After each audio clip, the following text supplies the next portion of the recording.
Bueno, muy buenos días. Muchísimas gracias por la presentación y aprovecho, por supuesto, de agradecer, aunque sea brevemente, porque sé que tenemos los minutos justos, por esta fantástica invitación y oportunidad no solamente a encontrarnos, que ya de por sí nos alegra mucho por el hecho de haber estado distanciados tanto tiempo, sino también, Mireia, por habernos invitado a este proyecto de investigación que ha sido todo un descubrimiento para todos nosotros, una oportunidad fantástica como académicos, como investigadores y yo creo que ahora también como amigos.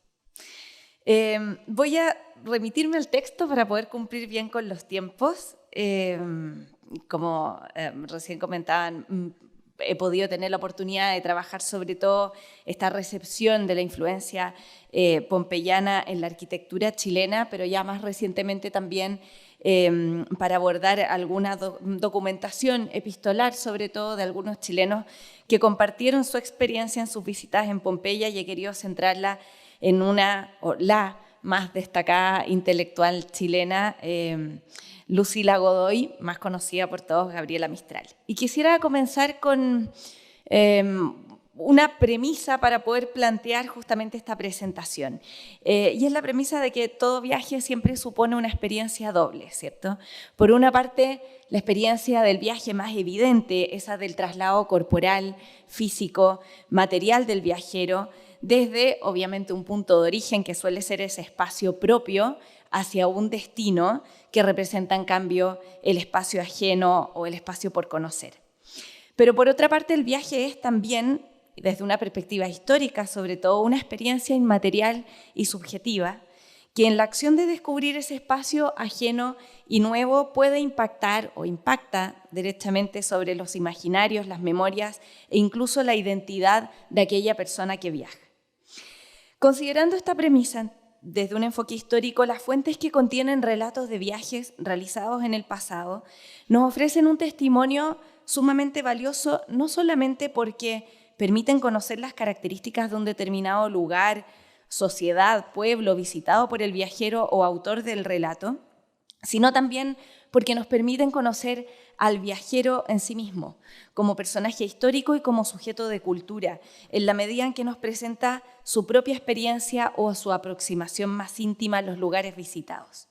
Y esto es lo que ocurre, me parece, de una manera muy particular, con el testimonio que nos ofrece, más que como experiencia académica, científica o turística, a modo de reflexión literaria, en 1951, es decir, a sus 62 años de edad, la poeta y profesora chilena Gabriela Mistral sobre su visita a las ruinas de Pompeya.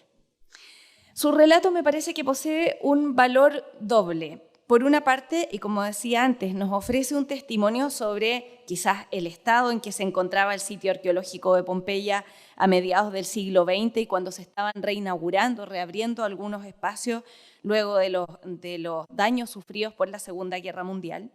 Pero por otra parte, y principalmente, nos permite descubrir y reafirmar algunos rasgos característicos de esta mujer, de esta intelectual. Una mujer con amplio bagaje cultural y político, destacada por su habilidad lírica, que en esta particular condición de viajera, visitante, extranjera, nos puede confirmar que estos viajes son experiencias subjetivas que traslucen memorias, imaginarios e identidades aquí sumamente personales. Les ofrezco algunos antecedentes primero sobre Gabriela Mistral para conocerla en un contexto más allá de su poética. Resumir su biografía en realidad no es sencillo. Su vida, la verdad es que estuvo marcada por experiencias múltiples y muy disímiles, casi en un polo y otro. Gabriela Mistral nació, como Lucila Godoy, el 7 de abril de 1889 en un pueblo llamado Vicuña, en Chile, una zona rural ubicada en el Valle del Elqui y en ese entonces caracterizada por su aislamiento y su pobreza. Actualmente es un polo de atracción turístico el Valle del Elqui, pero en ese entonces sumamente aislada y pobre. Fue criada por su madre y por su hermana mayor, y pasó una infancia y una juventud que ella misma caracterizó como desdichada. No pudo finalizar formalmente su educación escolar porque fue expulsada de la escuela en la que se formaba y debió por lo mismo aprender de manera autodidacta. Tenía además un carácter sumamente introvertido y por lo mismo ella muchas veces declaró que en realidad en los libros encontró a sus mejores amigos. Siendo muy joven comenzó a trabajar como maestra rural y en 1910 consiguió que se le reconocieran formalmente su oficio de educadora, lo que le permitió ejercer hasta 1922 como maestra y directora de algunas escuelas a lo largo de Chile. En el mismo periodo inició su trayectoria como escritora. Al principio colaboraba con algunas columnas y poemas en periódicos de la zona, de la provincia de Coquimbo, y su primer libro, Sonetos de la Muerte, inspirados en la muerte de un antiguo amor de ella, obtuvo en 1914 el primer lugar nacional en un certamen literario, los Juegos Florales. Paralelamente había iniciado un vínculo epistolar con distintos intelectuales y escritores latinoamericanos, entre ellos Rubén Darío, José Vasconcelos y Alfonso Reyes, que le abrieron las puertas al mundo. En 1922 fue invitada a México para colaborar con el Programa Nacional de Educación Pública y desde entonces comenzó a adquirir reconocimiento internacional, iniciando una vida itinerante como invitada cultural a diversos países y ocupando algunos cargos diplomáticos en ellos. En 1945 obtuvo el Premio Nobel de Literatura, fue la primera mujer iberoamericana en recibirlo.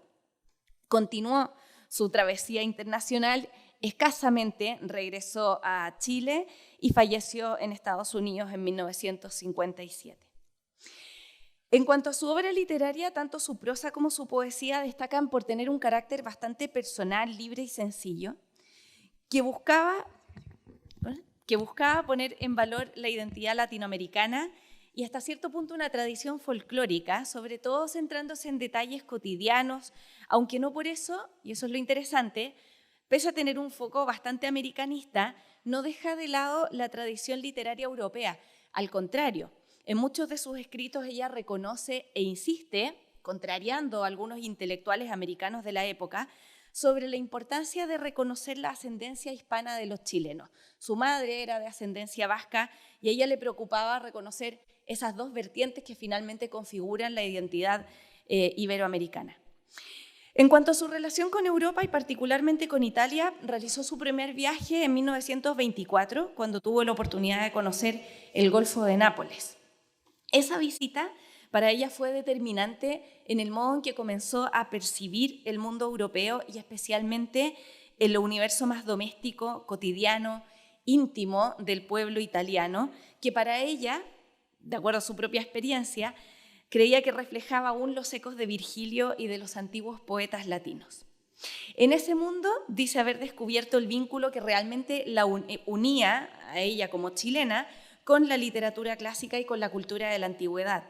Y esas percepciones pudo reforzarlas luego cuando tuvo la oportunidad de vivir en la Campania.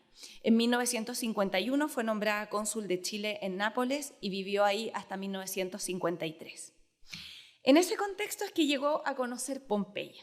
Es más, el 24 de julio de 1952 fue invitada a hablar para la ceremonia de reanudación de las visitas nocturnas a Pompeya y para inaugurar la iluminación del complejo de las termas estavianas.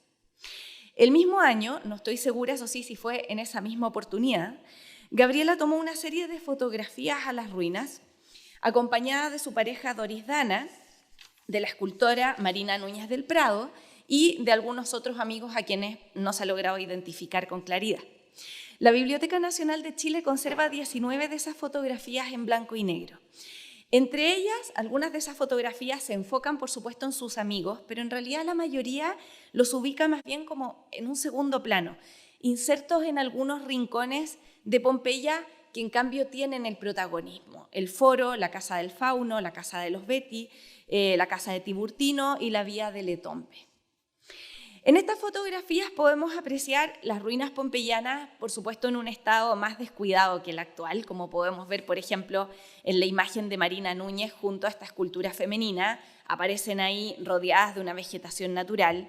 No se distinguen otros visitantes y, bueno, podemos suponer, por supuesto, que habría muchos menos en comparación con los miles que hoy visitan el complejo, como ya nos comentaba tan magistralmente Máximo Osana. Seguramente esto permitía un encuentro más íntimo y pausado con cada rincón de Pompeya. Al menos ese es el ambiente que se percibe en estas imágenes. Quizás un recorrido más silencioso, que en ese sentido pudo favorecer tanto la observación del complejo como también la reflexión o hasta, creo, una oportunidad de introspección ininterrumpida para estos visitantes. Creo en ese sentido que en el encuentro con las ruinas, en el marco de ese silencio, pudo inspirarse Gabriela Mistral para poder escribir un breve relato en prosa que dedicó en particular a los atrios de Pompeya, poco antes de captar esta fotografía en 1951.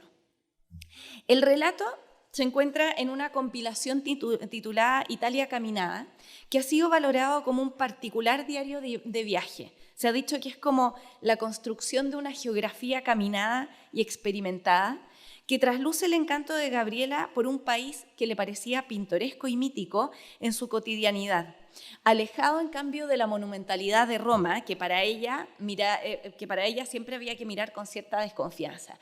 Nunca se sintió atraída por este imperialismo romano, sino que lo que le gustaba era el hogar doméstico de los latinos. Esa es la mirada que también prima en sus reflexiones sobre las ruinas de Pompeya. Lejos de enfocarse en el sitio arqueológico o en su valor histórico, Gabriela Mistral despliega un sentimiento de, podríamos decir, empatía e identificación con sus espacios más domésticos, y ese es el objeto central de su reflexión sobre estos atrios, que evocan para ella el recuerdo de los patios de las casas en su tierra natal. Comienza hablando entonces de patios figurativos y reales. Patios como el Valle del Elqui, quizás el patio más grande de todos. Luego, los patios de las casas rurales de pueblos como Vicuña y Montegrande, sus lugares de infancia. Y finalmente, los patios de las casas aristocráticas de la ciudad de La Serena, la más cercana al Valle del Elqui. Todos, dice ella, transfigurados en los atrios de Pompeya, que despiertan en la poeta una idea de domesticidad que evoca su propia infancia. En ese sentido, me parece que la visita a los atrios pompeyanos no es el único itinerario ni el único espacio visitado por Gabriela a través de su texto. Por medio de la imaginación, ella también realiza un tránsito temporal hacia el pasado y un desplazamiento geográfico desde Italia hacia Chile. Es como que cuando se encuentra con el atrio pompeyano se transporta tanto a su infancia como a su lugar de origen. Por ejemplo, al describir los atrios, Gabriela recuerda un patio aristocrático de La Serena que había llamado su atención cuando ella era niña, muy distinta, por supuesto, a los patios de su propia infancia en el Elqui, pero que para ella finalmente cumplían todos con el mismo rol esencial de cualquier patio, el de concentrar las funciones del hogar y en ese sentido ser el corazón que da vida a la casa. Dice así: los míos, mis patios, fueron siempre un atestadero de 1000 cosas a la vez, medio graneros y medio salones, vueltos taller de costura y barbechos. Eran un cuarto más, un gran cuarto con luz generosa y aire quieto que mimaban a las flores y en donde a nadie le llamaba la atención que las rosas viviesen el doble que las de afuera. Este recuerdo, por el modo en que ella lo inserta en su relato, comenta Mistral que le habría llegado de súbito, cuando entra casualmente a uno de estos atrios pompeyanos y dice: allí mismo sentí de golpe que había entrado al origen de todos mis patios chilenos. No es, por lo tanto, una identificación azarosa. Gabriela la explica en su condición de heredera cultural de la tradición latina, reconociendo entonces una filiación genealógica con esta literatura occidental de la que ella se sentía parte y sentía que Chile también era parte. Una tradición que, dice, había nacido en Roma, que había pasado por España, a través de España había llegado a América y se manifestaba ahora en ella misma. Dice así: de Roma nos venía la fórmula acogedora y doméstica que me hacía sentir mujer de ese lar, dueña de casa o invitada por ella a descansar unos meses, oyendo el agua de las fuentes y las risas de los niños, que estos patios resonaban como al interior de una ánfora. Sentí que la filialidad al Mediterráneo probaba en mí otra raíz de las tantas que nos sembraron los españoles, hijos de Roma antes de que nosotros, sus bisnietos. Creo que con esta identificación la viajera, hasta cierto punto, deja de ser viajera en su condición de alteridad, y las ruinas también abandonan su condición de ruinas. En otras palabras, espectadora y objeto se acercan e identifican tanto temporal como geográficamente. Luego, Gabriela Mistral, en cambio, se distancia de otras culturas y momentos y realiza otra reflexión. Afirma en este mismo relato que ni la sociedad medieval renacentista ni el mundo nórdico o germano habían desarrollado la cultura doméstica de los patios. No se refiere solamente a la estructura arquitectónica, sino al hábitat que se dispone en un patio o a lo que en sus palabras, y cito, significa de convivio humano y de antología de la naturaleza. En los patios pompeyanos, españoles y chilenos, como si fueran finalmente uno mismo, Gabriela identifica la vida del hogar. Por lo tanto, el atrio pompeyano, el patio español y chileno no se definirían tanto en su materialidad, sino más bien como la expresión de un ethos común. Dice Gabriela, cada casa de Pompeya era vecina de La Serena. Parece decirnos con esto que en Pompeya Gabriela Mistral se siente en su suelo, anula en ese sentido todo distanciamiento y para eso se apoya en conceptos como filiación, familiaridad, domesticidad, que le permiten reordenar el espacio ajeno para poder hacer lo propio. Refuerza esta idea cuando imagina como poeta que los mejores autores latinos habitaron en patios tal como ella. Pueden ver en la cita, en patios vivieron Virgilio, Horacio, Séneca, Catulo, Petronio y Cicerón. Su identificación con los escritores romanos la hace así participar de una misma comunidad cultural y literaria. Y su imaginación se abre incluso más allá de los atrios, explora las calles de Pompeya y nos lleva en su relato a explorarlas con ella. Ahí, por ejemplo, se imagina y se identifica existencialmente con ese mundo que siglos antes le había dado vida a las ruinas. El viaje de Gabriela la transporta al pasado. Dice ella, no cuesta imaginar y ponerse a oír el grito de los vendedores anunciando frutas, pescados, carnes, flores en latín, que para ellos no era más que el idioma de todos los días, pero que para nosotros sería una emoción indescriptible, la emoción de oír lo cotidiano transfigurado en poema. En esta cita podemos advertir que en las calles de Pompeya, Gabriela Mistral no ve ruinas, sino que imagina vida y poetiza esa vida. Su relato es coherente con la definición que ella siempre reconoció en los clásicos cuando hablaba en otros textos de ellos como juventud del mundo o como cultura viva. Quizás por eso los imagina deambulando por Pompeya. Como podemos ver, el relato de Mistral sobre Pompeya no es una guía descriptiva de las ruinas, sino más bien una poética de su desplazamiento, una reflexión subjetiva por medio de la cual favorece la comprensión de su experiencia personal de viaje. Su texto, como decía al principio, es un tránsito múltiple. Por un lado, claro, es un viaje que supone la visita a una pluralidad de espacios, al interior de los patios, a estas calles que ella imagina con vida. Por otro, es un desplazamiento temporal retrospectivo hacia el pasado de su infancia y hacia el pasado también de los poetas latinos. Y finalmente, es una visita al patio de las ruinas, pero también a los patios de su infancia en Chile y al de los romanos del siglo I. En este sentido, la poetisa no parece haber buscado tanto conocer las famosas ruinas desde una mirada académica, inquisitiva, intelectual, sino haber ido en la búsqueda de la cultura que ellas representaban, del hábitat en el que los referentes de la literatura antigua se habían formado. A través de las ruinas, Gabriela viaja también al Chile de su infancia y a la Roma de Virgilio. Se apropia del espacio visitado y le asigna nuevos significados. En lugar de ser la espectadora ajena en Pompeya, como si se sintió en cambio en Roma, logra habitar esos atrios por medio de su imaginación, otorgándoles una impronta personal y doméstica. De esta manera, las distancias entre los mundos europeo y latinoamericano en su texto se anulan. Gabriela Mistral se siente heredera de la cultura allí representada, no de la cultura, como decía, la Roma imperial, sino de la Roma más bien doméstica. Con la sensibilidad de la poeta y con la mirada de una intelectual y educadora de mediados del siglo XX, su aproximación se sustenta en la búsqueda de elementos más humanos, esos que podían hallarse tanto en un patio modesto de su Valle del Elqui como en un atrio aristocrático de la antigua Pompeya. En su texto, por tanto, prima la experiencia íntima, reflejando, me parece, el ejercicio de recepción, de apropiación en su más profundo sentido. Los patios pompeyanos no son el objeto último de su relato, sino que finalmente es ella misma, la poetisa criada en el Valle del Elqui. En su narración, todo es vivencia subjetiva, evocación de recuerdos y de emociones, de manera que en ella subyace finalmente un sentido de pertenencia a una historia y a una tradición que, lejos de ser ajenos a Gabriela, formaban parte, creo, y así lo debió sentir ella, de su propia identidad y de su propia cultura. Eso es, muchísimas gracias.